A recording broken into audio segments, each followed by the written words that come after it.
la beauté Lakshmi, appelée également Shri, la beauté et aussi la gloire, la splendeur, la richesse ou la prospérité, et la déesse de l'abondance, de la fortune et de la plénitude.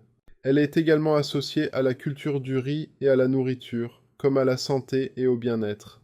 Elle est l'épouse de Vishnu et change de nom pour chacun de ses avataras. Elle est, par exemple, Esta pour Rama, Rukmin pour Krishna. On la désigne aussi volontiers des noms féminisés du lotus, symbole de fertilité et de pureté.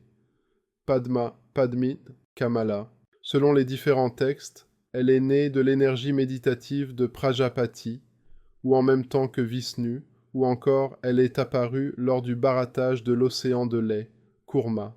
Elle a une sœur aînée appelée Alaxma, la laideur, ou Jesta, l'aînée, qui est un doublet antinomique de sa personnalité.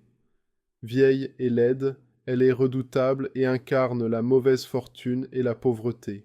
Avant d'être la parèdre de Vishnu, Sri Lakshma a été une très ancienne divinité autonome. Dans un hymne annexe des Védas, le Sri Sukta, elle est glorifiée comme la génitrice et la maîtresse de tous les êtres. Dans le Shatapatha Brahmana, elle est l'incarnation de toutes les bonnes choses qui arrivent aux dieux et aux hommes. Elle est la compagne de différents dieux dont Soma, Dharma, Indra et Kubera. Elle est souvent représentée ondoyée par deux petits éléphants qui déversent sur sa tête le contenu de deux pots tenus par leurs trompes. Cette divinité, dénommée Gajalaxma, Laxma aux éléphants, est l'une des plus anciennes déesses de la prospérité à avoir été représentée dans l'art indien dès le 1er siècle avant notre ère.